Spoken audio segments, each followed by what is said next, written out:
एक अविस्मरणीय फुटबॉल रात में तथा बड़ी संख्या में दर्शकों की उपस्थिति वाले स्टेडियम में दो बड़ी टीमें पुर्तगाल और स्पेन एक मैत्रीपूर्ण मैच में आमने सामने हुईं, जो आगामी प्रतियोगिताओं, विशेष रूप से यूरोपीय चैंपियनशिप के लिए एक वास्तविक परीक्षा और मजबूत तैयारी के रूप में सामने आया। मैच की शुरुआत से ही यह स्पष्ट था कि यह महज एक दोस्ताना मुकाबला नहीं होगा, बल्कि दो पड़ोसियों के बीच एक छोटा सा फुटबॉल मुकाबला होगा, जिन्होंने हमेशा गौरव और चुनौती के क्षण साझा किए हैं।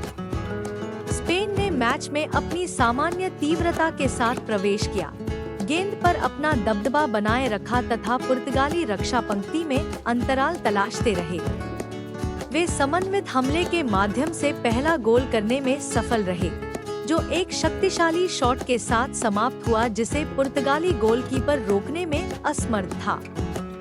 इस प्रगति ने पुर्तगालियों को विचलित नहीं किया, बल्कि उनकी लड़ाकू भावना को जागृत कर दिया।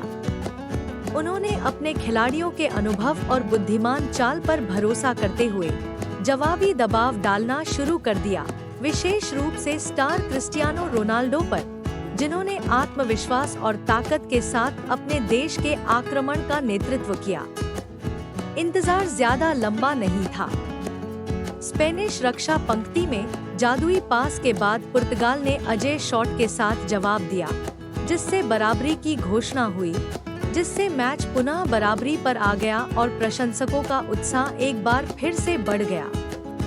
दूसरे हाफ के शुरू में तथा दोनों कोचों द्वारा किए गए रणनीतिक बदलावों के बीच पुर्तगाल ने पुनः स्पेनिश गोल पर आक्रमण किया तथा कॉर्नर किक से सटीक हेडर के साथ दूसरा गोल करने में सफल रहा, जिसे अचूक सटीकता के साथ अंजाम दिया गया। लेकिन स्पेन ने हार मानने से इनकार कर दिया और मिडफील्ड पर पुनः नियंत्रण हासिल कर लिया तथा संगठित हमलों की एक नई लहर शुरू कर दी। इसकी परिणति 75वें मिनट में बराबरी के रूप में हुई, जब एक तेज आक्रमण पुर्तगाली डिफेंडरों के बीच से किसी फ्लेमिंगो नृत्य की तरह फिसल गया। अंतिम मिनटों में दोनों टीमों द्वारा गोल करने के प्रयासों के बावजूद मैच बराबरी पर समाप्त हुआ, जिससे प्रतिस्पर्धा की तीव्रता और प्रदर्शन की मजबूती का पता चला तथा यह पुष्टि हुई कि दोनों टीमों में प्रमुख टूर्नामेंटों में आगे बढ़ने की सभी योग्यताएं मौजूद हैं। यह नाम मात्र का एक मैत्रीपूर्ण मैच था, लेकिन वास्तव में यह एक छोटा सा फुटबॉल महाकाव्य था, जिसके अध्याय बाद में एक आधिकारिक मैच में दोहराए जा सकते हैं, जिसका सभी को बेसब्री से इंतजार है।